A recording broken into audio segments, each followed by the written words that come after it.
Well, here we are, back And again. here we are. We are. What is this? Episode 10. This is Part our 10th 5? episode. Yeah, we made it. Made it to took us 10 a year episodes. to get here. A little longer. Year and 3 months? 4 months? Something? Yeah, but approaching a year and a half Actually, was when we started, if not longer.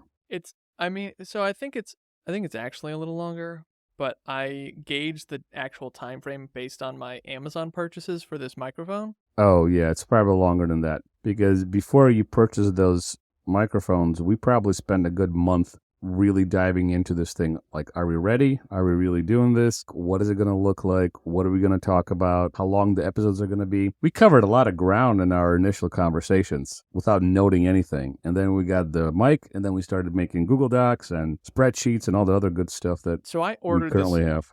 mic setup mid-October of 2021. So Crap. Yeah. It's taken us a while to get here, but we're Yeah. here. I made you buy the same microphone so that we have the same setup so the audio sounds good. Yep. So that's helpful. But so I guess October last year would have been a year, and then we started in January. So yeah, year and a quarter, year and a half, roughly. Yeah. And we have 4 listeners? Well, 10th episode is not out yet. And we're at about 150 listens of all the episodes. Yeah, the 4 was a joke, but But we do have one episode that we have 4 listeners. So we have more than 4, but one episode has 4 listens. We actually have Spotify. They just updated the analytics side of this. We have Spotify followers now. We have 4 followers. That's what it was. Excellent. So we have people who are listening who aren't, because the audience size is bigger, but we have people who are listening who aren't following, and which is interesting. What I think is interesting is our most popular episode still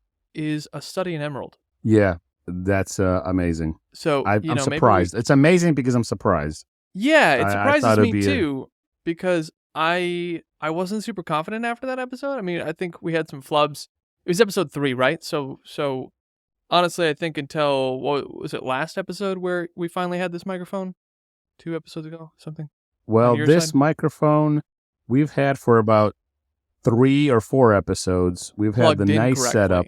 Yeah. With the wire. It was plugged in correctly originally, but now it has a better wire, and it's going directly into the computer instead of the hub, which we found out was powered. For some reason, both you and I couldn't figure out that it was a powered hub, and despite it being a powered hub, it was still giving us crappy recordings. Yeah. But now it's from the interface to the computer directly. Better quality on our end, my end. So, but that's like two episodes, I think. Now, yeah, episode 8, 10. which will come out this coming week, I think. That sounds right. Yeah, because we're ahead in our recording. So when this drops, we would have been 2 episodes ahead. We will be 2 episodes ahead. And that's because I have some work stuff I have to go to out of town. Not gonna have my microphone with me, and some other things coming up. So we're gonna burn a couple episodes. So we wanted to make sure to have this done beforehand. Similar to my work that I'm doing right now, I'm trying to prep all the stuff that's going to happen while we're gone on this work trip so that we have it and can keep posting on socials and all that jazz, because marketing life. Fun times. Oh yeah, it is. So I guess that's you just filled me in on your week. You're prepping, your continued prep for the trade show. Oh yeah, tons of prep. It's like less stressful, which is good. Things are coming together, but it's still a lot.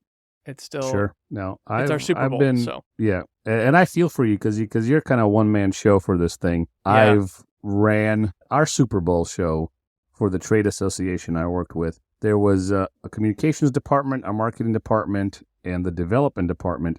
It was really cut up in a poor way, and it is what it is. I think they've improved some of the processes, but each of those 3 departments had a slice of the pie. But my point is, one of the first year after COVID that we were all back in person, instead of 16 people working on this thing, there were 6. And I was one of those 6, but I was in charge of 2 departments. And I remember that. I feel your pain. I feel your pain. I had more support than you just because I had access to external contractors and SMEs. So I could just hire somebody out because they're like, we need this to happen. First year back in person, first conference back in person, we want this to be as the best thing possible, go as smooth as possible. So they let me hire some contractors. So I had support, but still, man, it was not fun.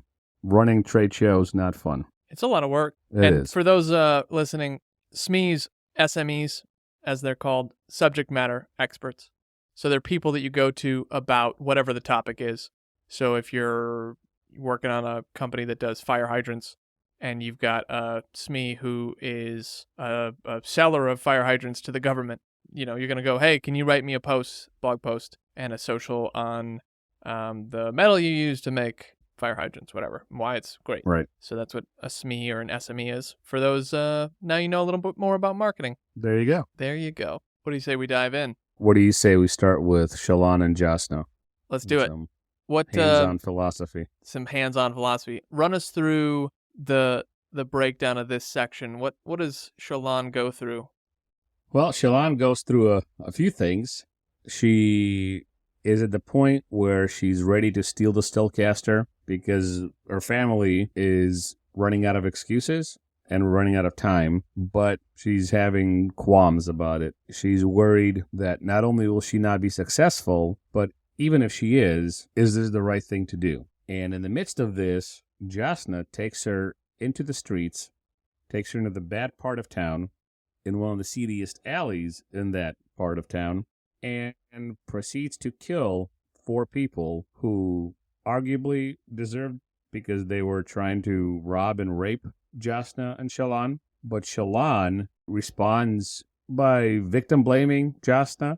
He's like, well, if you didn't put yourself out there, you kind of had it coming. You were asking for it. You're a rich, pretty woman in a bad part of town. What'd you expect was going to happen? And Jasna, to her credit, keeps her cool and says, all right, we'll go back. You do some more studies and come back with me with new insight. Right. Read more philosophy. So I just want to pause a second. Do you know the kids say like, oh, she's for the streets? Have you heard that? You know what it means though, right? Like, oh, she's for the streets. She's a gal who gets run through. I'm not in my head. Yeah. Sleeps with a lot of people. I just thought it was funny. You say, you wouldn't expect Yasna to be one for the streets. It's a little different. She's, saving barmaids from being attacked and raped in the streets of Kharbranth. But, that's a point I missed. That's excellent. Glad you said that. The whole organization of the guard is not doing anything about these barmaids getting raped and assaulted in the street. And she goes on a bit of a tangent explaining why it might be. But that's another reason she's out there. So she's teaching Shalon a lesson, but a little bit of vigilante justice at the same time. She is the Batman of Roshar. I mean, she's wealthy enough, right? Her father died, and she's got the power to do so. Yeah, absolutely. That's it. The Batwoman. That's the episode. Yasna is the Batman of Roshar. Now you know. I'm going to get a lot of hate mail for that. See you next week. Yeah, that's it. So Shalon is told to go back to the... Where are they? Palisades? Well, they go back... Palisade to the Palinade. They go back to the library. To the library, and a couple of weeks go by, I think, or a couple of days go by. And Shalon, after doing some research, she's not only faced with her own worldview, and she, like you put in the notes, is forced to engage with it, but she ultimately decides that Yasna is technically right to kill those men. Palinaeum. Palinaeum. There you go. Pretty close. It might be immoral and unethical, but legally, Jasna didn't do anything wrong. Yeah, so this is interesting, right? So a lot of times you'll have armchair philosophy, and for those who aren't in the know, armchair philosophy is when someone just sits around and touts off their opinion on whatever, and they just go, I'm right because blah, blah, blah, blah, whatever the reasons are. But hands-on philosophy is something entirely different. And so I really love what Yasna did here, where she took Shalon and made her address her worldview, both with something that she wouldn't have done willfully, and again with after the fact. Wow, I grew up on a farm in Nowheresville with after the fact, where she has to think through, why is this just or unjust? Why is this valid or invalid through philosophy?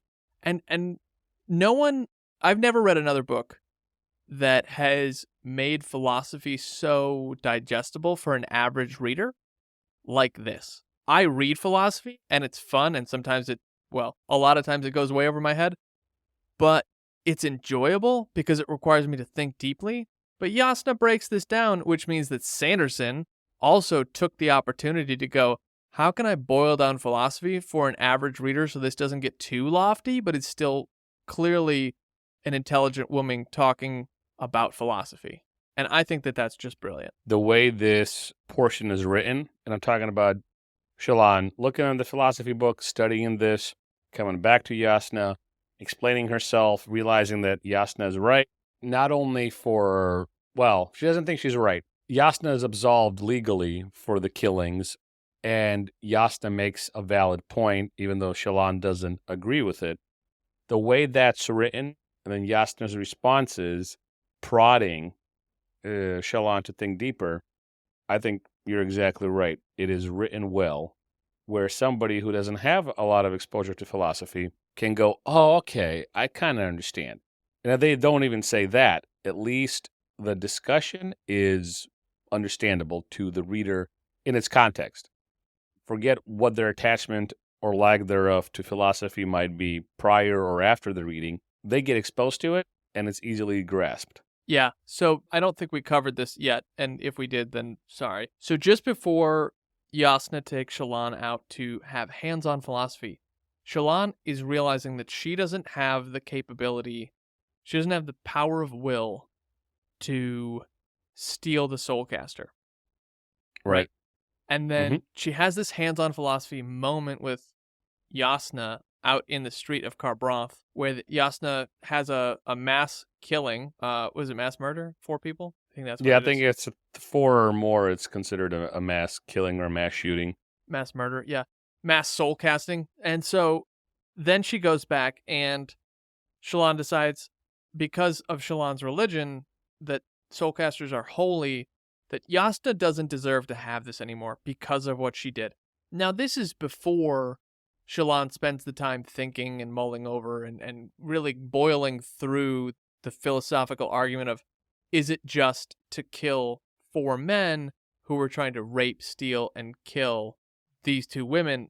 And these are women, at least one of whom can protect herself, not to mention just this side of town, which Jasna brings up about the barmaids, who don't have the ability to protect themselves and could get attacked by these men as well. And who have been attacked and raped by these because men. it's got a reputation, which is why she took her here in the first place. Yeah. So, and as we mentioned, the local guard, or even the city guard, not just the local guard, the whole guard. Yeah. Look the other way. Jasna accuses of being corrupt and not doing anything about these people because they serve a purpose for the corrupt guard. Right. Whatever that case may be. And so it's interesting that this is the thing that puts Shallan in, I want to say a tizzy, because she just goes, I'm going to do it, and then she does it. Shallan is one of those characters who, as the books progress, she has a lot more capability and strength than she gives herself credit for, which is a really interesting character to write, I think, because a character who doubts themselves, and frankly, I've met people like this, I've been like this before, where you don't have any confidence in your own ability on something, but other people on the outside go, I don't know why you're lacking confidence, and they're confused because you do something really well, or you're really good at something, or you know a lot more than you realize. And it's been that way in my career myself for certain skills. SEO is one of them, where it's like, at first, because they don't teach you these things, there's like no classes you can take, really. There's no college degree for these things. The business world just expects that you understand things because they need it done. And a lot of it is learn on the fly, which is partly why college is a waste of time and money. But I won't go down that rabbit hole. I won't go on that side quest. So nope. But I agree with you, but we'll leave that side quest closed for now. We'll come back to it at some point. These characters are complex, right? They're not two-dimensional. They're not, I'm the bad guy, I am the good guy, I am the royal princess who has daddy issues or whatever the case may be.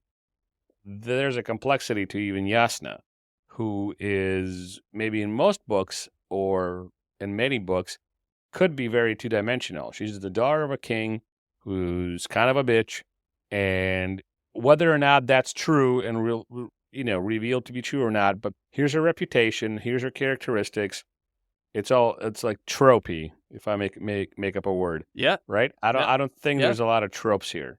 Like, it's dynamic. The situations that these characters find themselves in are dynamic. Right. And obviously 20 books, 5 in these series specifically, it can't be just 5,000 pages of monotony. Even how Shallan seesaws between wanting to steal the Soulcaster, committing a lot of effort despite being a timid, shy, insecure girl, committing a lot of effort to getting to the place where the Soulcaster is, then deciding maybe this is not the right thing to do, then going, well, no matter what, I got to save my family, then going, no, I can't do this at all, to going like, screw this, I'm doing it, and then doing it.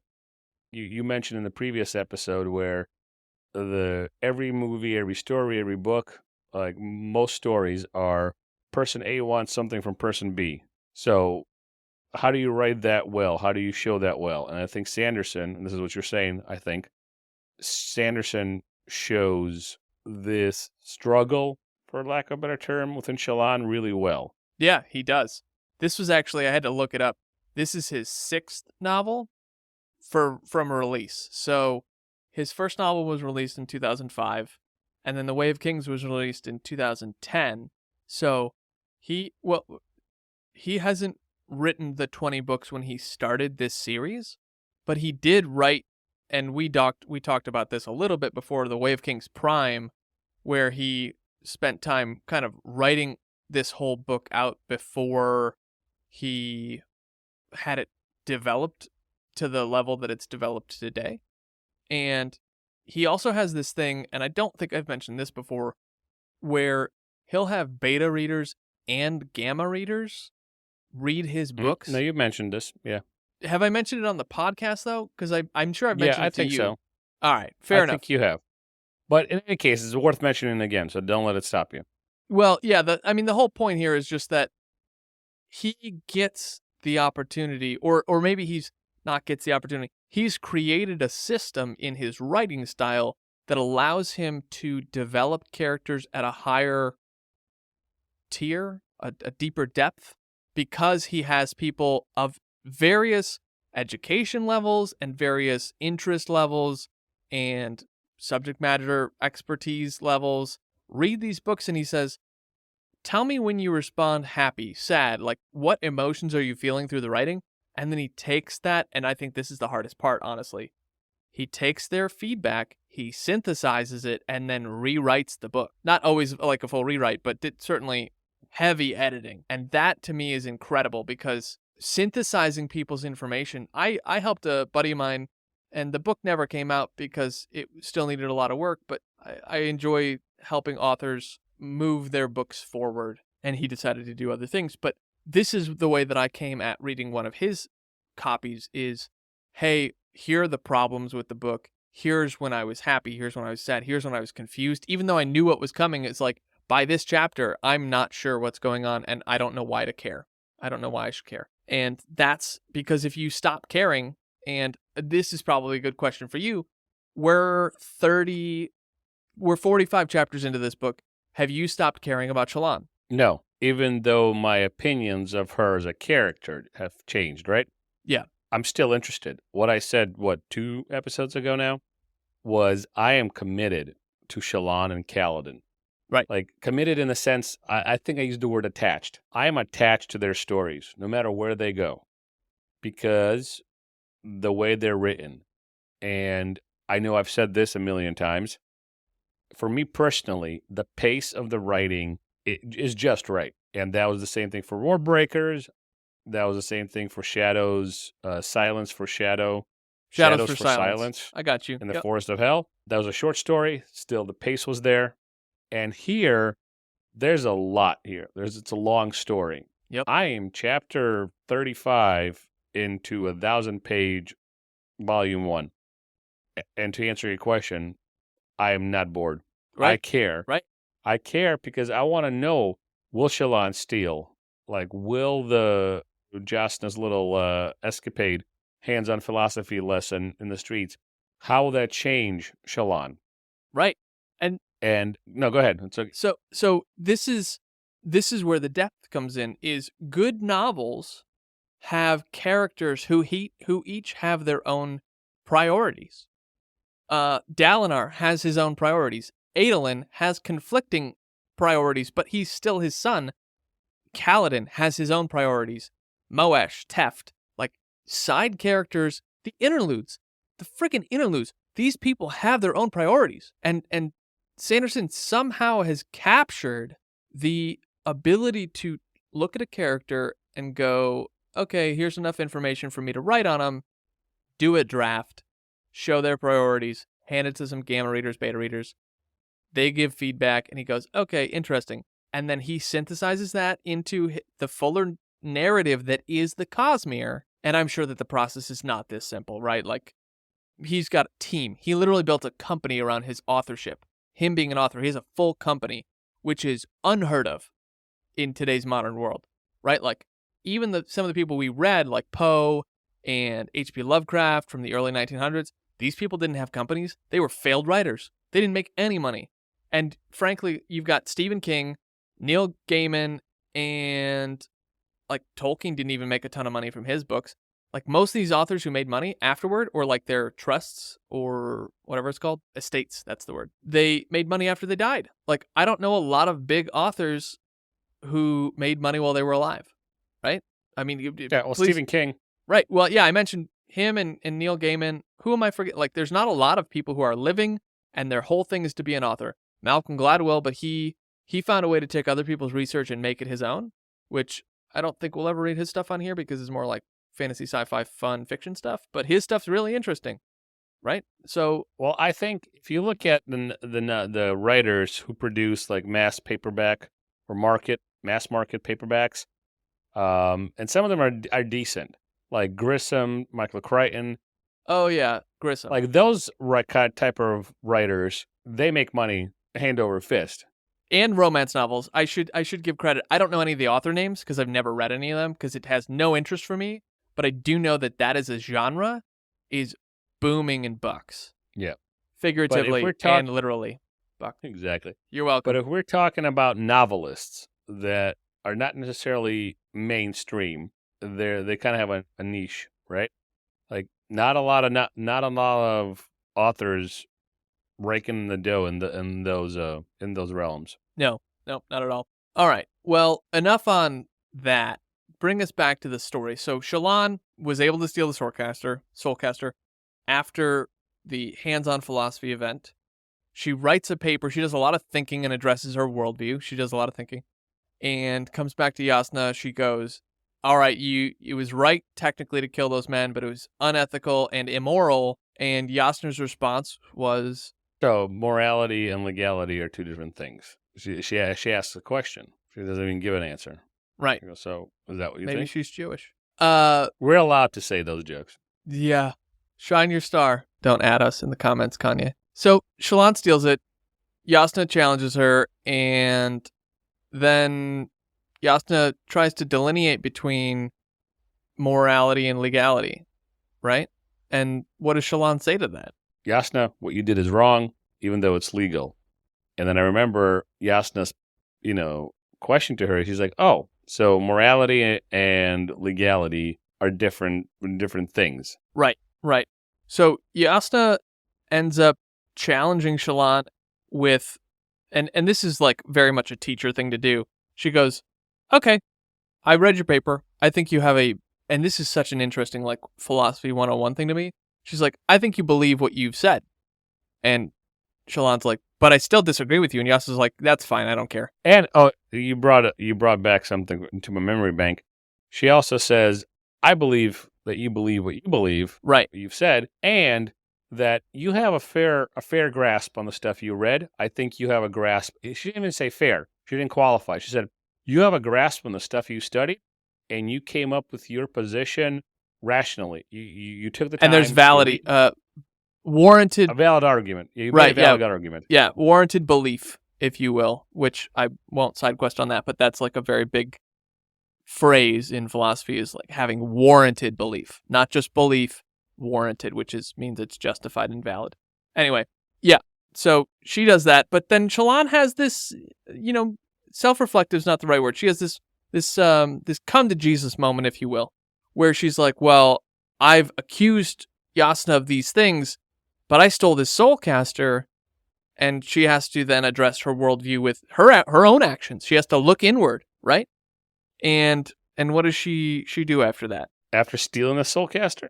Well, she has this conversation with Yasna after she's stolen the Soulcaster already, because she's like, they go do the hands-on philosophy, they come back, she takes the Soulcaster that night, and then a couple days go by, she's thinking about this stuff, she writes her paper, she gives it to Yasna, and then she's like thinking through herself and her own actions and stealing the Soulcaster. Oh, yeah.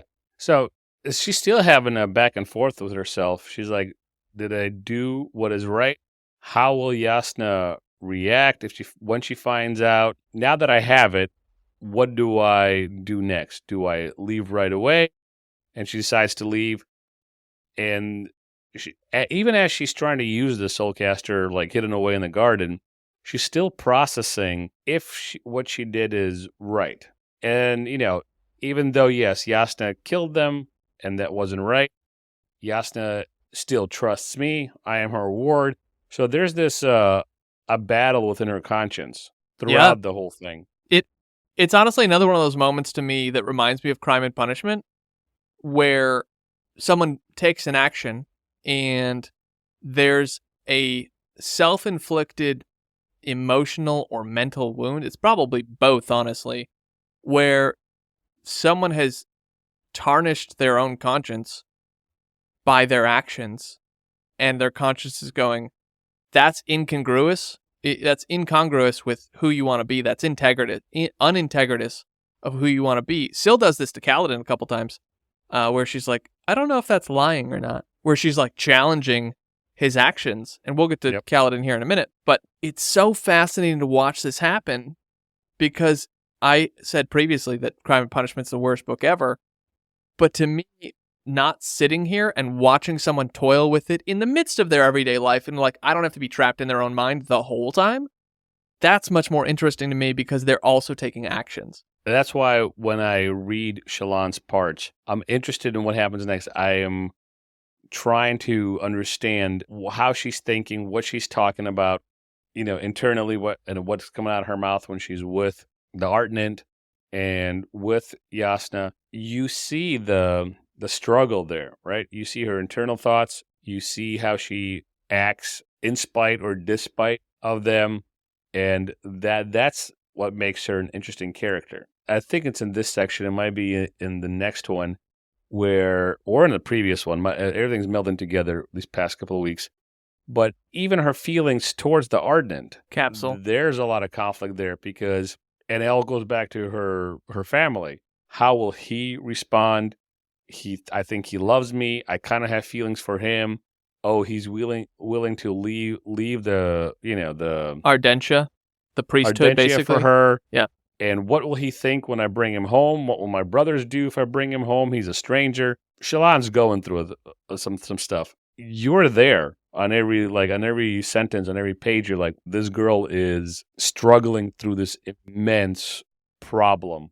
She's in quicksand. She's right? in emotional quicksand because of whatever her upbringing is. And yeah, it's funny you bring up Capsule, because I was going to go there next. She's got a little crush on this old boy, right? She does. And she doesn't know what to do with it, because, as she says, I think again, I might be jumping ahead, but it'll work for the character discussion we're having, 46 or 47, whichever one is her chapter, where her dad, always protected her and yet propped her up. So she was kind of, I guess, his favorite. She was always protected. All her tutors were always harassed, or they were run off because he had whatever her dad had.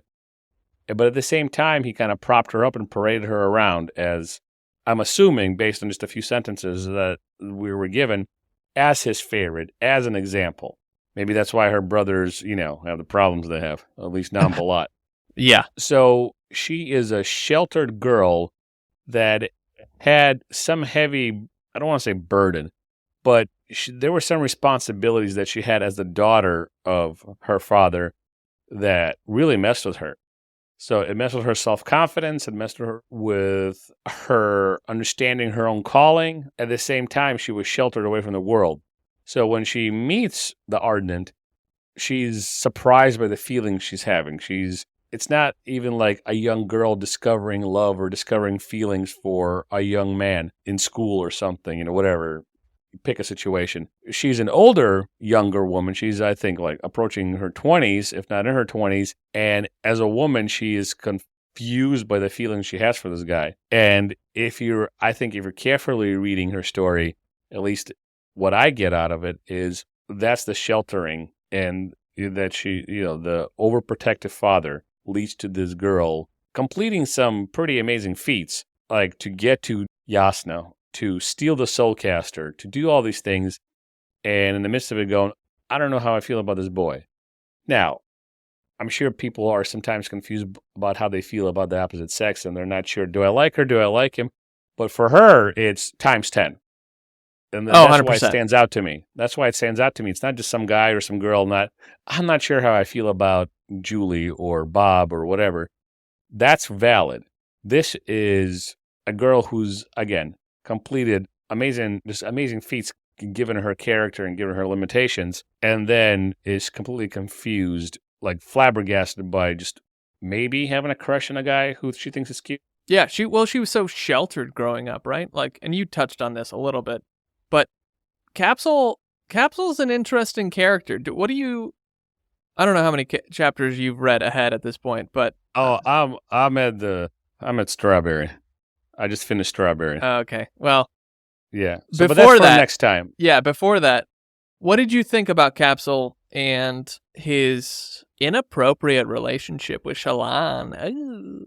So what I think about Capsule, it hasn't changed. I mentioned an episode ago that he kind of rubbed me the wrong way, and we've said we've met people like this in our life. I've met people like this in seminary, and something's off. I'm like, I believe that he, again, believes what he believes, and right, what he's doing, he believes is right.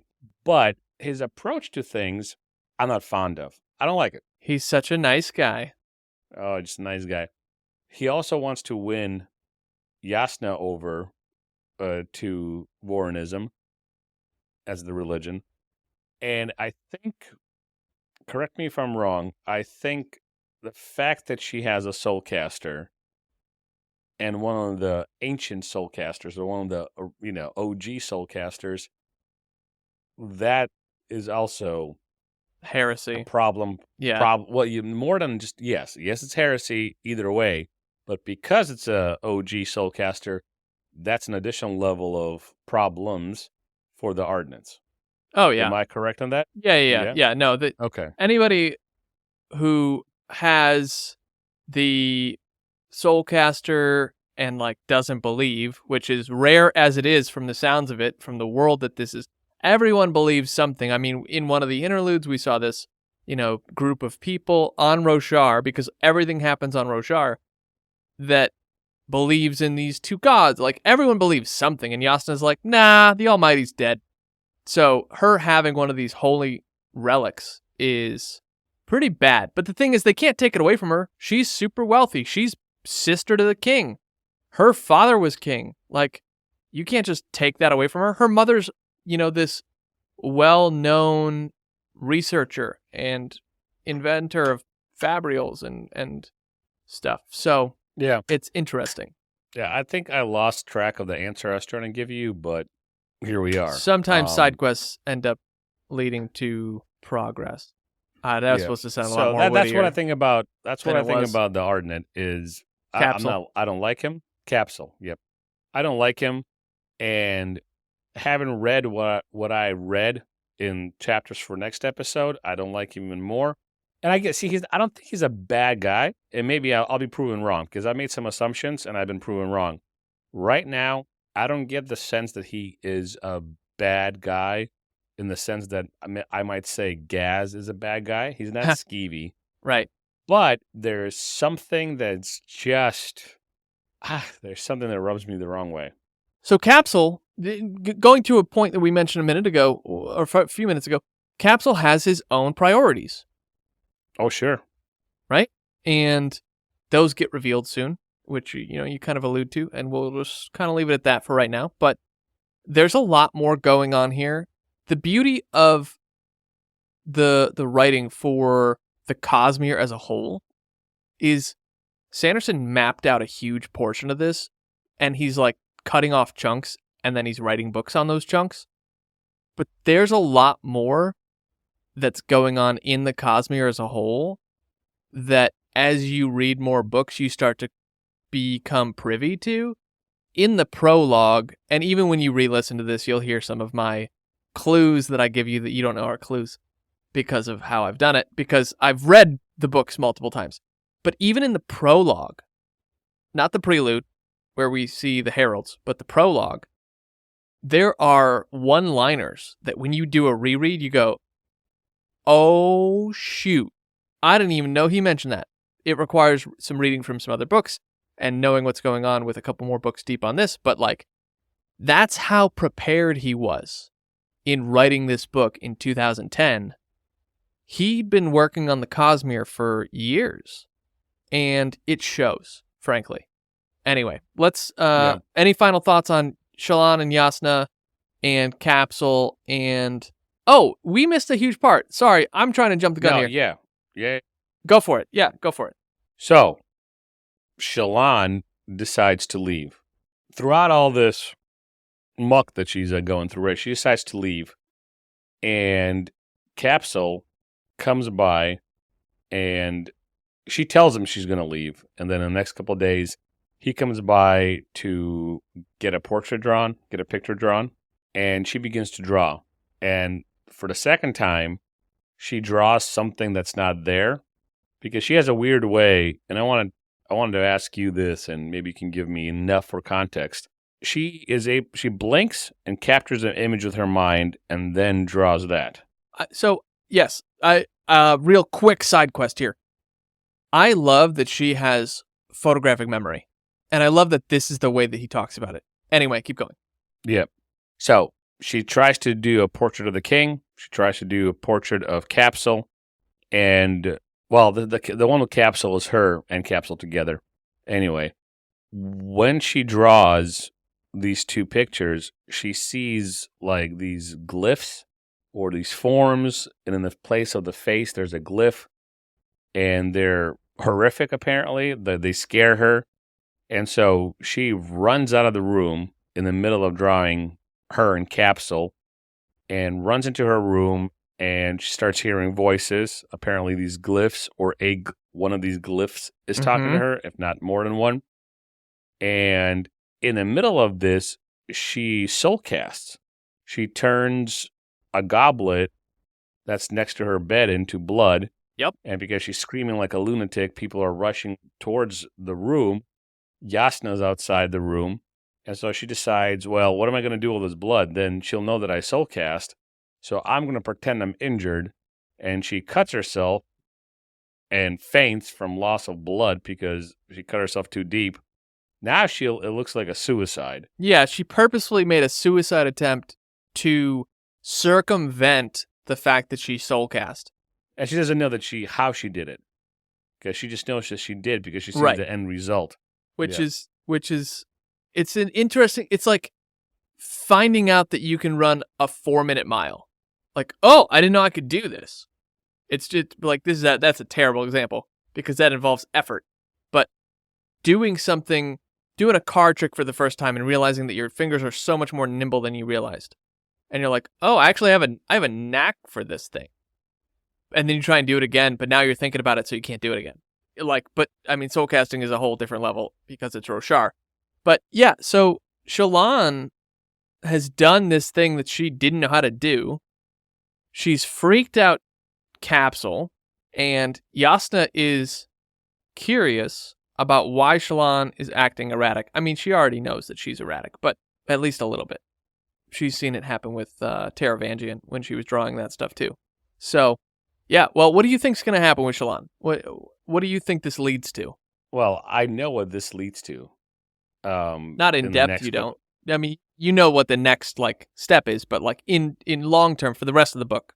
For the rest of the book. Well, remember I said one of my assumptions for Shallan was that she might steal the Soulcaster. It might happen. Yeah. And it's not going to end well for her. The easy answer is she gets in a lot of trouble, meaning like prison or punishment or banishment or something. Because one of my assumptions was if she succeeds in doing this was in episode 5, part 1 of this series. If she succeeds in doing this, it's going to lead to a lot of suffering. Family's not going to get saved. I don't know if I said that exactly, but that's what I was thinking. Family's not going to get saved.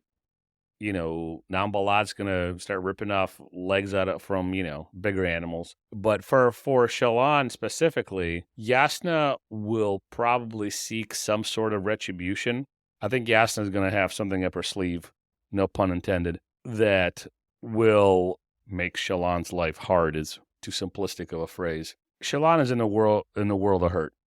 Yeah. When she wakes up. It's a lot to take in. Because it's going to come out. Spoiler alert. It's going to come out that she's still the Soulcaster. Because she attempts, I don't think she attempts suicide, but it looks like it, and she's not arguing it because, hey, it's better than the alternative. It's an easy out. Right. What are the figures she keeps seeing? Well, they're dark figures with faces that look like glyphs, right? And they speak to her. You think they're the Voidbringers? Maybe. Could they be the Voidbringers? Because they say things that are the Voidbringers associated with Desolations? That's what we understand, at least partially. As far as we know now. Yeah. Without giving me more details that I need to know. Right, okay, so the Voidbringers are associated with Desolations. They could be because they look weird, right? They're dark, ominous figures with mysterious faces. By mysterious, I mean they're contorted and they're like, I guess they it's like sacred geometry for faces. Right. And one of them says, I've been asleep, but now I'm awake. I'm paraphrasing. Or I can change for you. So they say these esoteric things to her, and they're in a spiritual realm. And we know that, well, I won't go into Kaladin's thing because we're about to step into it. I mean, in the next episode. No, like Kaladin's whole dream in the next episode. That yeah. Then Delinar's dreams that are different, but not that much. So I'm thinking whatever's happening in this world, maybe a desolation is coming or another wave of, desolation. Desolation. Let's not get fancy. Like another desolation is coming. It's been quiet for a while. And I think these characters, Sanderson is setting them up as major players in this desolation. Well, that's not a great transition into Kaladin, but where we left Kaladin was he was strung up by Sadeas in the High Storm, well, just before the High Storm, right? And Sadeas tells people publicly, and this is a very pious community, these bright lords. He says the Stormfather can judge him, right? Because no one's ever survived a High Storm. They're just, the winds are too much. It throws boulders. So, I mean, it's basically a tornado, right? Like these things are tornadoes every time they come through. And more like a hurricane. Yeah. Okay, sure. It's not centralized. It's just a massive front. Tornadoes are very centralized, right? That's fair. That's fair. Like you could be a mile away and the tornado, you'll see it, but it won't affect you. But a mile away from a hurricane, you're getting wet, at least. Yeah. Yeah, that's fair. I think that's a good description. So anyway, we ended last episode with Kaladin being strung up and left for dead. Why did he get strung up and left for dead? Do you remember? Yeah, because of the side carry. Carry. Yeah. He tried to survive. Him and his bridgemen. Yeah. Yeah, and he did survive. Yeah. For now. He got a bunch of people killed. But yeah, they did a side carry to the bridge, which got him to the chasm faster, protected them from the arrows of the Proshendi. Arrows of the Proshendi. Wow. What are they? Middle English. From the Proshendi's arrows, it protected them. But while they got there faster, the other bridges, went all nuts doing, let's do that too. and Oh, got man. slaughtered. Trying to pull off a trick when you don't have the practice doing it, especially in war, man, not the time. Not the time. No. So this is punishment for Cal, and he escapes being killed by Larinar. What's that guy's name? No, not Larinar. I think you're thinking of Lalaramar, which is from Warbreaker, but Gaz Gaz and the is, other guy. yeah, his name does start with an L, and I can't think of it at the moment. Yeah, well, he gets killed in place of Lamarel. You were right. You were Lamarel. close. Yeah, Yeah. Lamarel. So he gets killed in place of Kaladin because he was going to kill Kaladin, and Kaladin convinces them, hey, it's going to come down to you, and I'm the only guy that can tell them, your leaders, that it was my idea. Yep. It works in Cal's favor because he gets spared then, and Lamaril gets killed, but Sadius, to prove a point, has him, Lamaril has him beaten, right? Yep. Yeah, moments and after the Sadius, battle. to prove a point, right? And Strings him up. Sadius, to prove a point, strings him up on a roof, off a roof during a high storm. So then what happens? Sadius, we've got the recount of what happened, but I loved ending last week's episode for anyone who hasn't read the book or read through that. It was a good ending. Kaladin's dead. That's it. Hurricane coming. Well, it ends with a very good line, right? Kaladin braces himself, and the storm hits. That's where 34 ends. And we pick up 35 with Kaladin in the storm, being tossed around like a rag doll. And he sees a weird thing, which is a face. Well, he sees one interesting thing. He sees Syl trying to protect him somehow or stand against the storm. And in his head, it looks like she's trying to, bar the winds from hitting him. And in the middle of this, he sees a face in the storm, in the actual front itself, in the clouds. The reader is led to believe that it might be the Stormfather, and he passes out. Storm is over. The men walk out, and they see what they expected to see. A mangled, dead body.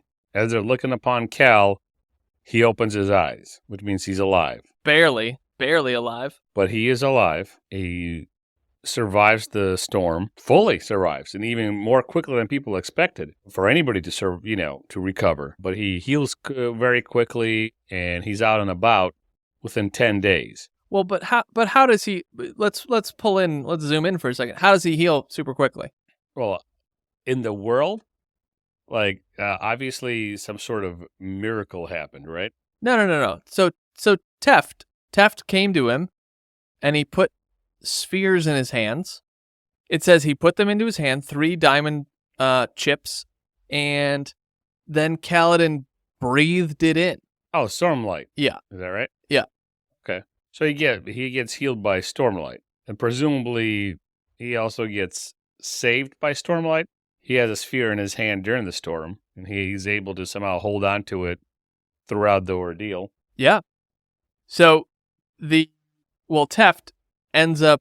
Well, let's side quest on Teft for a second, because we don't know a lot about Teft yet. But Teft seems reluctant and hesitant, and reluctant and hesitant seem fair about Kaladin as a whole, and something to do with Kaladin being able to take in Stormlight. Any thoughts on that? Yeah, a little bit. He has seen this before, and being who I think he is, he does not want to be disappointed. He's cautious because he's an older man. He just knows a little bit more. He's lived some. Could it be both? It could be both too. Why not? But I think toss a coin to The Witcher. I think it could. Different series. Well played. Teft is seeing things that are reminding him of something else. Right. Right? So he's like, oh, well, crap, this is going on, but it shouldn't, but it is. And I'm getting that, and I won't be able to even rephrase it or paraphrase it well, but I'm getting that from certain interactions with him and Cal. Not just the two you pointed to right now with the Stormlight, but just when they talk, I'm getting this vibe. So I'm getting this vibe that Teft is trying to figure out Cal, because this is out of the ordinary. Yeah, and even though Teft has seen this before, He wants to make sure he's right in his assumptions about Cal, whatever they may be. Yeah. So That's how I would phrase it. I think that's fair. So Teft has to come in and test his theory about Kaladin, and that's when he puts the diamond spheres. But before that, we get a quick glimpse of Syl fighting off Deathspren in like Cal's unconscious but slightly lucid form, where she's like fighting off Deathspren with like a pure white light sword of light. Any thoughts on that at all, or Cal's just dreaming it up? No, I don't think he's dreaming it up, because we've seen Deathspren and Rotspren and Ailspren and Fearspren and Ailspren. X-Spren and all sorts of other stuff. So I think that's really happening. He's just coming in and out of consciousness. That's not a hallucination. Okay. Interesting. All right. That's fun. So after Kaladin recovers, we see him start to take charge again. And we also see him have a quick conversation with Zigzel. And Zigzel says, he tells him this story about eyes of red and blue, right? Do you remember that story? Do you want to? Yeah, vaguely. Eyes of red and blue is a view of the world, right? Or the view of situations. So yeah, it was like this city where if you were a criminal, you got strung up similarly at Marabethia, and it's a method of execution, but it's like if you survive, they'll let you go, right? And they say it's eyes of red and blue because red's for the blood and blue's for the ocean, because they're dangling them over the ocean where chasm fiends, well, not chasm fiends, but like the equivalent of chasm fiends from the ocean, come up and eat them, like large whales or large creatures that basically come and feed on these criminals. But they'd rather take that than, because it's got a chance of hope, than to just be executed. So I think Cal gets accused of having eyes of red and blue. How so? Walk us through that. Well, because he's in an impossible situation. Bridgemen are supposed to die. Bridgemen are not supposed to survive. Right? Bridgemen are bait for the Proscendi arrows. And yet, Cal, he is working at making sure they don't die. Yes, he is.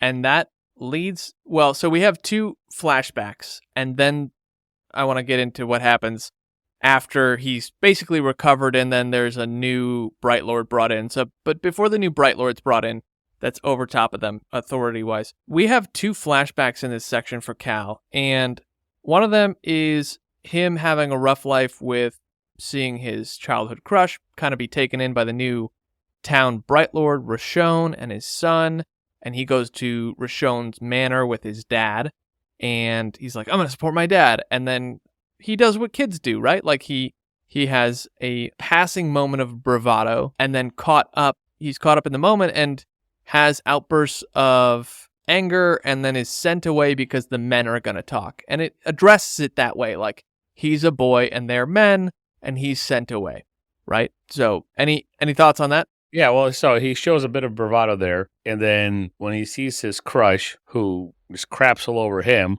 he gets weak in the knees, and then he can't retort to Roshan's son busting his chops. So he feels defeated. He feels deflated, just like he felt when that farmer boy kicked his butt during their little brawl a couple of years before this. So he feels defeated. He also is feeling angst and anger, maybe, that his dad might capitulate, because Roshon is accusing his dad of stealing the spheres that supposedly the previous Bright Lord had given him before he died for the family. But in this episode, we find out that he stole them with the help of his wife. He robbed the Bright Lord of spheres to pay for his son's education. Yeah, let's talk about that for a second. So, you are friends with someone wealthy, and you live in an impoverished town, and you have made a deal with the wealthy leader of that town that his daughter and your son will get together and they'll live happily ever after. But as a sudden turn of events, he dies before the kids are of age and they can get married and whatever. And you know how politics work. You're of the second nod. So it's another one of those ethical dilemmas, right? Like Shallan's gone through, where you go, okay, well, I mean, they had an arrangement. It would have been a dowry of sorts, but he died before it could happen. So Does that make it immoral? Does that make it invalid? Does that make it stealing? I don't know, because you're doing what's best for your family. It's similar to being trained under a heretic when you don't believe the same faith, but they are the best at their craft, which is scholarship. Like, is it worth it to save your family? I love these dilemmas. Wildly two different dilemmas, and they're only similar maybe in some principle. It's principle, yeah. But I am much more sympathetic to Shallan's dilemma than I am to Cal's father, because even though what I text you, like, hey, dead men won't miss their money, he still stole it. If he stole the dowry that was even given to him on a handshake, if he stole that dowry itself, I'd be like, okay, I get it. But just like, hey, all right, well, I'm going to steal these because nobody's looking, and to use your excuse, well, they were going to get married anyway. Piss poor excuse. Now, having said that, would I do the same to feed your family? But he doesn't feed his family with it. He keeps the spheres. Until he's pressed to make a show of it, he keeps them for his son's education. So he didn't steal them because they were destitute and hungry. People still left food for them, and they still ate. They didn't eat as well as they did when they were getting donations. They weren't hungry. Mm-hmm. So. Mm-hmm. I don't know. I think I err on the side with Liren, where I think taking them was okay because, well, part of the problem is we don't have full context of this friendship relationship that he had with this wealthy city lord, right? Like, we don't know. Yeah, it was close enough to said the Bright Lord was going to give his daughter to a Dark Eyes. Right. They had to be close. Right. And, we don't know a lot about him, but I think it's fair to say that he understands how the world works with bright eyes and dark eyes and the nods and like classes where, I think that he probably would have given him the spheres. So is it wrong to take them? I don't think so. Not in this context. If you're going to give someone your daughter in marriage, that means you trust them at least a little bit, even if it's just for a political gain on your part. Look, let's quote Warbreaker, right? Like, there's at least some level of trust when the king gives his daughter to the God King to make a political marriage. There's at least some level of trust between, like, my people and your people. At minimum, right? So if you're going to give your daughter in marriage, and we're not going to go down modern side quests of giving daughter in marriage, because I don't think it's relevant to this topic, because it's not. It's a different world. Yeah. It's a fiction. Yeah. Yeah. So not a problem. Yeah. So I think it's okay for him to take them. No, I understand. I understand what you're saying, and I'm trying not to import my worldview too much, just from this world into this fictional world. But you can't escape that. Remember, we talked about an episode ago or 2 episodes ago. Everybody's worldview informs how you act. So we're talking about epistemology, metaphysics, and ethics. Mm-hmm. How you view knowledge, how you view reality will inform how you understand ethics. So we can't, because we live in the real world, we can't completely shut off when we are discussing a fictional world. We're going to bring that to the table. Yeah, it's fair. So for me, if we're going to look at cold, hard facts, just give me the facts, ma'am, right? Then that is stealing. That is, like, it's not you. Nobody gave them to you. You're making an assumption based on a friendship and based on a promise that, yeah, if he was alive and I asked him for this, he would just give me these fears or whatever. But at the end of the day, not his. He took him. Now, am I blaming him for it? Am I saying, Liren, you piece of garbage, that's it? Like, you're the worst father ever, bad citizen, and the betrayer of Bright Lords. I'm not going that far. But he took something that wasn't his, right? Now, I don't know. I read into the subtext of the friendship. Like, if you, my argument about you give your daughter in marriage, like, that's not an untrusting thing. Sure. Well, forget the dowry. Just like if you're gonna, yeah. Anyway, I won't belabor the point. Let me pose a question. Sure. Yeah. No. Please. you and I are friends, right? I'm going to steal from you. Tell I'm your middle wife. class. I'm middle class. You're a little bit richer than me. Forget my wife. You're giving me your sister in marriage, right? Like, Great. however that works out. Like, you're not giving me to her, but you have a sister, and I'm dating her. Yep. Um, and it's understood that you, as the patriarch of the family, because your dad's dead, your mom's dead, your Right. brother's, Right. everybody's dead except you and Yep. the sister. And because we're such good friends, you know that your sister will best be taken care of by me because all three of us have grew up together and she loves me and I love her and Mm-hmm. blah, blah, blah. You suddenly die. You Wow. suddenly die. You Woof. get hit by a car. By a high storm.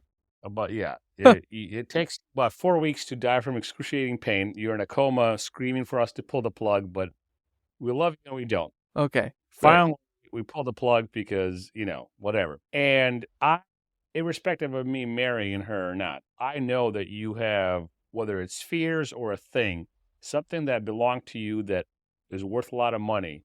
And I'm like, you know what? Sister doesn't, like, let's call it an Xbox. Sister's not going to play the friggin' Xbox. His other friends don't appreciate games as much as I do. I can use the Xbox. Now, it's stretching the analogy a little bit, but is that stealing? Like, 'cause it's not my Xbox. We're friends. We might be bosom buddies, the best of bosom buddies, but that's not my Xbox. It's your Xbox. I'm dead. Well, yeah, and that's why I'm not like harping on Lyran. I'm like, that guy's not going to miss his stuff. Yeah. But if we're going to be particular about our language, which I'm trying to be just to push you a little bit, is like he did take something that's not his. Take Like, it. Take it. At the end of the day, like I'm guy's not going to miss. No, and that's the thing is like I'm not attached enough to stuff, and so this is honestly why I sometimes have trouble writing characters because of how I look at the world. Where I go, is this a life and death situation? No. Okay, then people made choices, and everyone believes they're the hero of their own story. And I actually there's a side quest that I want to go down. We don't have to go down it today, but you brought up worldview, and it made me think about something that I've been toying with the last couple months, which is values. Right? And I think values influence how you execute and act on worldview. And I don't know the hierarchy in which they take place because you talked about, I'm just going down this road.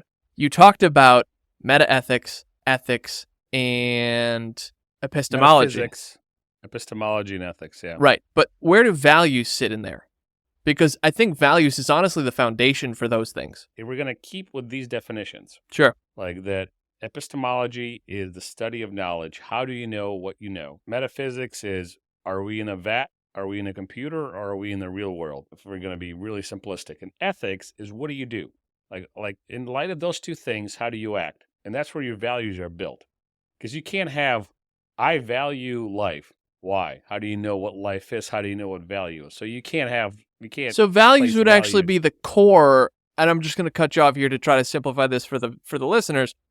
Values would be the core in the center of a bullseye, and then those three other pieces would be equally divided, potentially, around that single core. Is that fair? I don't agree with that. But for the analogy. I'll grant you that if you want to continue and, to explain yourself, but on its face, I don't agree with that. Your values, what you value, what you aspire to be, what you think is good, what you think is bad, how you think people should live their lives, that stems from your worldview. You already have presuppositions. So some basic presuppositions, materialist, not materialist, religious, a-religious. You have some presuppositions that you come to everything with, and you interpret the evidence presented to you in light of those presuppositions. Now, life and people are more complex than just that, but at its base, that's how humans interact with what they have. That's why Daniel Wallace, who's a New Testament scholar, and Bart Ehrman, who's a New Testament scholar, can come to the same evidence on New Testament critical theory and parchments, how many we have, who said what, can we really trust what this scholar says versus this scholar, what is the evidence for the transmission of the New Testament. It's all the same. There's no such thing as Bart Ehrman having access to something that Wallace doesn't. It's there. We've had the New Testament for 2,000 years. There's 5,000 plus manuscripts. Everything's been studied. Everything's been digitized. But both come to the same evidence. One saying this is a completely man-made book, and sometimes these men even fudged to make what Christianity is today. And Wallace comes to the same same evidence and says, no, fallen men were given privilege by God to carry on this tradition. Were mistakes in manuscripts made? Yes. Were there copy errors? Yes. But given the weight of evidence, Wallace says this is God's preservation through secondary means. Bart Ehrman says, nope, this is just man-made stuff. Writing religious texts. They're looking at the same thing. My point is not to take sides in this because that's not the point of this podcast. My point is their worldviews dictate how they look at these things. And if we're going to throw values in there, both value life, both love their children, both love their wives, both pay taxes, probably don't embezzle from their organizations, probably try to be good citizens, right? We're going to assume all those things. So their values are both, almost equal, right? Because Ehrman wants to seek the truth. We're going to grant him that because we don't have evidence to the contrary. And Wallace wants to seek the truth. So if their value is seeking the truth, that's a value, but they come to wildly different conclusions and wildly different ways of going about things because of existing presuppositions. That's all I'll say, and why I disagree. Sure.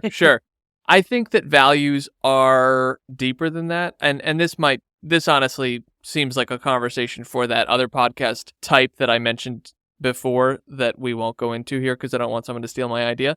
But interesting thoughts, because I think that values actually sits at a different level of hierarchy for the items that you've listed, and I think it's partly woven through, and I think that there's other parts of the recipe that make up people from this just like worldview and values perspective that need to be taken into context because we are constantly receiving information and being put in situations and having to respond to them. Anyway, we'll cap that side quest for now, right? Because we got to get back to our boy, Kaladin, and the things that are about to happen to him, which is melancholy and the chasm and, well, sorry, I'm jumping ahead. We have a second flashback. We had the first flashback, and this is what got us on the tail of stealing the spheres. And the second flashback is when it's another one that involves Rashon, and we see something super heavy, right? Do you want to break the case, or do you want me to break the case? Why don't you do this one? All right. So Rashon, actually, there's two flashbacks. Sorry, there's two flashbacks. Yeah, we covered one. Yeah. Dinner. Well, no, there's three. There's three because the White Spine. So, like, Rashon and his son end up coming back from a hunt, and that's right. Yeah. So there's actually three flashbacks because I'm misreading my notes. So the second flashback and the third one's the one that I was about to dive into. Second flashback, Rashon comes back with his son. They went to fight a White Spine, which is like a big bear hunt, right? Like, it's not a bear specifically, but it's this massive creature that lives in the wilderness that you just don't mess with, right? You just let it do its thing. But Rashon and his son went to try to find this thing. They got speared, and Lirin and Kaladin have to save their lives. But plot twist, Rashon's son's not worth saving. Lirin makes the call. As the surgeon who has limited supplies in this podunk town, and his son is already bleeding out, he makes the call. He can't save the son. But Rashon is screaming, save my son, save my son. And this is a really interesting moment, and I really love these scenes because this is basically the first time Kaladin comes to admit that he could kill. Now, what do I mean by that? So he asks his father afterwards. The son dies. He saves Rashon. Kaladin says, why didn't you just nick an artery? He's already bad enough. No one would blame you. No one would know, right? And so this is interesting for Lirin because we just spoke about this long side quest of Lirin stealing spheres because he believes he's entitled to them. But he believes in the sanctity of life to the point that he will save the lives of people who are literally harassing him and his family to be poor. So even if stealing the spheres was wrong, don't you think he earned them? Sorry, I won't open the side quest again. I want to make a point that Rashon... He hasn't earned them. Just like I didn't earn your Xbox. Like, no. And that's a different... I would even argue that's conflating, that's a category error. Whether he earned it or not, it doesn't come into question. Does it belong to him? I'm trying to razz you up. Keep going. If he kills this guy, his problems seemingly go away. But they really don't. And then who does he have to kill after that? How many spheres does he have to steal, and how many people does he have to kill before everything is equaled out in Lyran's and Cal's life, right? Mm-hmm. So whether or not a thief who believes in the sanctity of life, I don't know. I don't see that as necessarily as a contradiction, right? Because, taking a thing that's not yours, it's a separate ethical issue than murdering somebody. They're not the same thing. All sins are Both not might be equal. wrong. Yeah, both things might be wrong, but they're not the same thing. Mm-hmm. Like cheating on your taxes and running over pedestrians with a, Oh, truck boy. are two different things. What if it's a They're two Segway things. that I run them over with? Is that different? A Segway? That's a third option because they're not, Oh, boy. not killed by the Segway, right? They're just maimed. Not the first time I hit them, but definitely when I back up over them. Or they're children, right? They're little children. Oh, You hit 'em boy. with a Segway. All right, we've degraded. No sanctity of life here. No sanctity of life here. All right, so that's the second flashback. Did you have any notes on that before I dive into the third flashback? Well, one note. Lyran can't catch a break. Death Because note. Roshan has figured out that he stole the spheres and he's going to make his life miserable. And I know we like Lyran and we like Cal, so we think Roshan. I don't really like Lyran. I think he's a good dad. I think he's a good father. I think he's a good surgeon. I don't necessarily like him. Well, I already said that I don't like him. That's just a turn of phrase, right? All right, fair enough. Because they're the good guys in this stuff, right? And Roshan's supposed to be the rich bastard. Just if somebody... wait till you find out what he in this did. podunk town, and you're put there because you don't want to be there, you piss somebody off, and we're going to believe Lyran's theory on this, that doesn't make you a bad guy. I'm going to tell you right now, that's true. Lyran's theory is true. And that's spoilers for you, but I'm telling you right now that is true. And it's in book 2, but it's not good, man. It's bad. It's real bad. Anyway, keep going. All right, so maybe it does make him a bad guy because he did something that crappy to get him, banished to this land, unless he was screwed over somehow. Unless something bad happened to him. No, this is definitely his choice. Anyway. Okay, fair enough. My last thought on this flashback. Right, I lost my train of thought. Doesn't matter. Let's go. All right, YOLO. Yeah. So I think it was in terms of justification for his actions, and Lyran can't catch a break. Lyran and Cal can't catch a break. Yeah, it seems that no matter what he does, if he cuts the artery, doesn't cut the artery, trouble will follow him. And so no matter what he chooses here, it's going to be a crapshoot. So that's my final note. So killing the Roshan, not killing Roshan, Lyran's already set up to fail by his own hand. Do you think that we ever get present day relationship Kaladin with his father in the future books? Isn't his father dead? Might be. We don't know. Or he's either my assumption is he's either dead or there's this line that I caught where Cal decided never to go home. You're dead to me, et cetera, et cetera. Yep.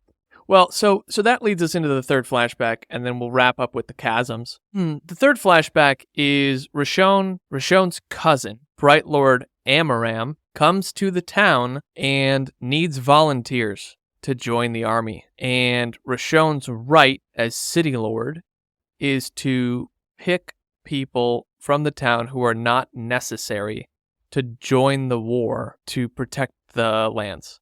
Now, this city falls in the jurisdiction of Sadeas, which is also the Bright Lord that Kaladin is currently trapped under in the bridge cruise. So that's interesting. But Amaram is your noble military man who looks upright, upstanding, and blah, blah, blah, blah, blah, blah, right?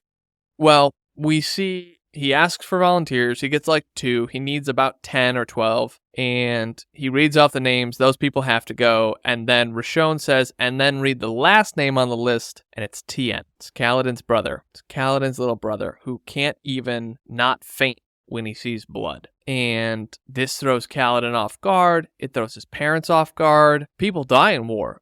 They know exactly that's a death sentence for his son. And Kaladin decides, I'm going to go protect him. But we know, based on the story, Kaladin doesn't protect him. We don't know what happens, but we know that Kaladin doesn't protect him. And it's, yeah. And we see this reoccurring theme and belief that Kaladin holds, which is he always is the one to survive. He tries to protect people, but they keep dying, and he thinks it's a big joke by the Almighty against him for his entire life. That's tough. Yeah, or a curse. In the following chapters, he even calls it a curse. Right. Because there's legends of people who have been given immortality because they have done something horrible, like sacrifice their children to Voidbringers. So they're like, all right, you can we'll give you immortality. You got your wish. Your child's death has granted you your wish, but now you're going to die every day in a horrible It's scenario. Prometheus. It's Sisyphus, right? Sisyphus. Yeah, okay. Right. Sisyphus escapes Hades twice. This is Greek mythology, everybody. Sisyphus escapes Hades twice. He gets caught back down in Hades a third time, and they go, look, you're real cunning. We'll just make you a deal. If you could push this boulder up a hill, and it stays there, we'll let you out. Easy peasy. But for eternity, the boulder continues to roll back to the bottom of the hill. And so for eternity, he keeps pushing a boulder up the hill. Or Prometheus, and this one I'm less confident about, so I could be wrong on the details, and it might be someone else. Prometheus brings fire from Olympus down to the humans, and then he's chained to a rock, and it was ravens or crows end up eating his flesh off every day, and then it regrows and happens again the next day for eternity, right? So awesome. It's the same concept of, eternal damnation because of your actions. Yeah. So Cal thinks that he might be cursed in a similar manner, or if not cursed, that the Stormfather, the Almighty, is toying with him in a similar fashion. So how do you think he acquired this curse? So precursor question: do you think that it's really a curse? No. Okay. No. I think Cal is just a melancholy boy. Fair. and man. Man now. Do you think that the Almighty and the Stormfather are the same person? I'm going to go with no. Fair. Yeah, fair enough. Okay. Yeah, so your brother goes to battle and you claim, I'm going to protect him. You fail. Well, here's the thing. It doesn't, in my mind, it doesn't have to be this thing where Cal is being nonchalant. If that's even an applicable word. I don't think he's being braggadocious or beating his chest. I'm going to protect him. No, he literally wants to protect him. This is a genuine response because he had given up the dream of being a soldier. A surgeon is what I'm going to be. Yep. But what pushes him into the army is not some sort of, flip of emotions or, floundering. I would still say it's a flip of emotions, but I understand what you mean. Because, it's triggered by Rashon taking revenge, and he's like, it's not his childish emotions, it's an attempt to be a man, I would say. It's an attempt at honor. Yeah, that would be the honorable action in my mind. So no, I don't think there's a curse. Great. All right, so we get this flashback, and then one more thing happens in this section of chapters as we wrap up and land this plane for this episode. Kaladin's men have seen him survive the impossible. They watched a miracle happen through a high storm. They get chasm duty because the Bright Lord that was in charge of their bridge crews is killed on the spot, basically, for insubordination of the bridge crews and losing the battle, etc., etc. So the new people who come in, as you might guess, are more wicked than the first. We're all very surprised. No one's surprised. She changes and she wears the pants in this situation, the wife does. She makes all the bridge crews do the same task over and over and over again, and because Bridge 4 was the cause of this big issue, they get the pleasure of going into the chasms, basically in hopes that they die, because chasm fiends are also down there. We've seen scratches on the walls. We know they're down there. So it's kind of just a matter of time until one shows up, if we're being honest. It's been foreshadowed so heavily when they are down there, almost in every incident, that it's just kind of a matter of time. But he's down there, and he's slipping back into the wretch that he was. And that's even what one of the chapters is called. And his men are looking for hope, and they already got this incredible thing.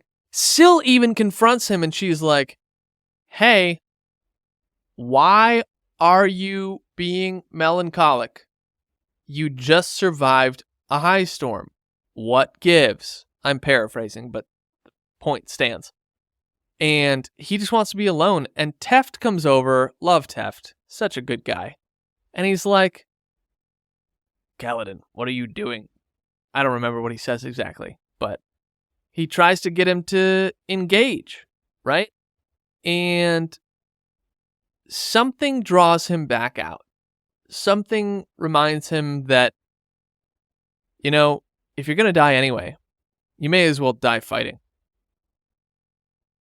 Any thoughts on this section, this chapter, the wretch, Kaladin's journey before destination? Nothing that could top what you just said, because it seems to be par for the course for Kaladin to be just prone to melancholy. Of course. So that seems to be something that Kaladin can't escape. He gets all crestfallen and melancholy. He gets into a malaise, using big words here. Big word Slava, coming in hot. And he goes through these like roller coaster moments where everything is horrible and he becomes a wretch. And then he's like, oh wait, no, life is still good. I must live on. And I must be honorable in how I live. And that brings him out and he does good and amazing things. So I'm not going to spend too much time saying, anything about that, except that is what I see Kaladin doing here. It's just another bout of depression and then coming out of it for him. So I want to ask a difficult question. We've talked about doing a different book after this. How tied to the storyline are you feeling currently to, like, are you going to be itching to read book 2 when we finish this? I'm saving an Audible credit just to buy it. So, but if that answers your question. But if you go ahead, how are we going to record it for your first time through? This is a Slava first. There's only one time to do first. Anyway, please, let's not do Slava reads all of the Stormlight archives and each. But I would, is though. a first. Is a first. But I would, though, because no, go for it. I don't think it'd be good for the podcast. I think it's interesting to do once in a while. No, that's Slava's fair. First, or yeah. I pick something you never read, and you kind of watch your yeah. That's great once in a while, but like a 10,000 page tome, no. Here's the thing. On Tuesday of this week, I went and I saw a buddy of mine who's read the Stormlight, and all of it. He's my like local friend who has read the books, and we got caught up talking about theories, and we'll text back and forth things from Reddit about the theories and the Cosmere and da-da-da. And I was like, he's like, oh, hey, I listened to the current 2 released episodes of Stormlight. And I was like, oh, great, like, give me some feedback. And he's like, well, I thought it was really good. I really enjoyed it. And I asked him this question because I knew how he would respond. I was like, what's it like to experience it for the first time again through someone else? And he goes, oh yeah, I remember, like, because he and I both read it like 4 or 5 times, the whole series, like all of the books, Slava. And so like, I got you, man. I believe you. Yeah. And so it's like, there's something about like, oh man, I remember my first time. I don't want to talk about it in the way that you talk about like sleeping with your wife for the first time, but it's like, oh man, I remember my first. It's like hitting your first home run in Little League, right? Like, listen, it doesn't always. I know in our minds and in our context, like societal, like you say anything and go sexual. Yeah, like, it doesn't have to be. First time could be anything. First time anything. Right. Drinking a beer. First time watching like a movie in the theater. I remember my first time in any movie theater at all, but it was in America. I was 11 years old. First time in a theater. It was a drive-in theater. Oh, so good. I was in the primo spot, and I watched Terminator 2. Oh, and man. My little 11-year-old head exploded. Right.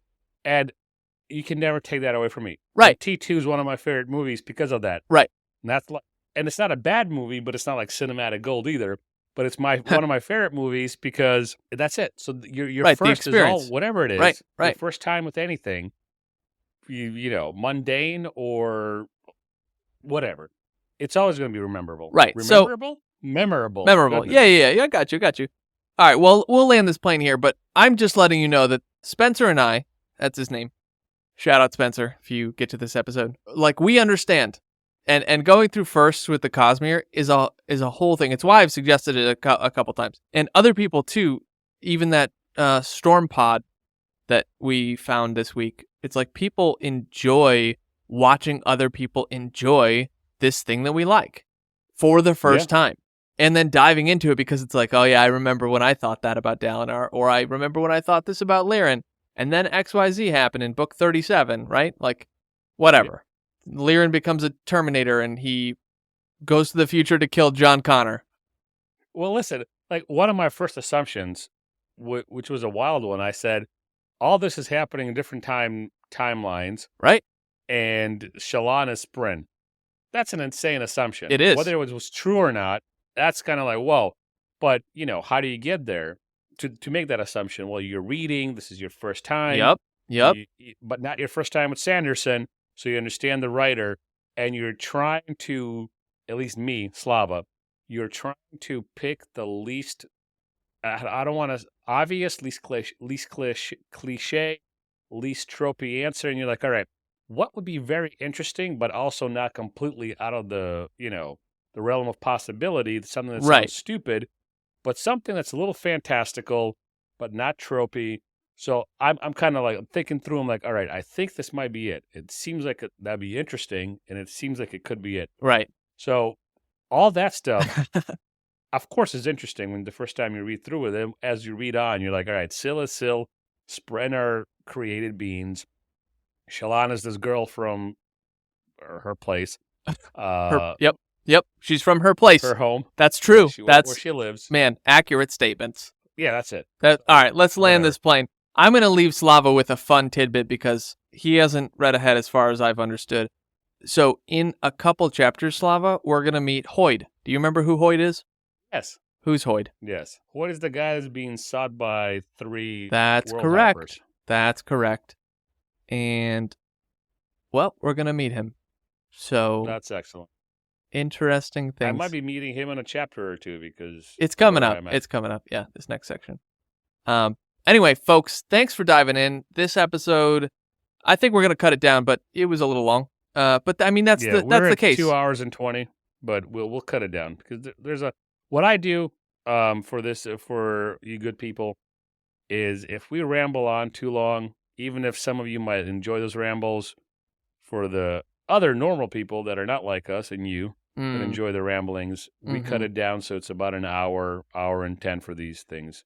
Then by these things, I mean Way of King episodes. True.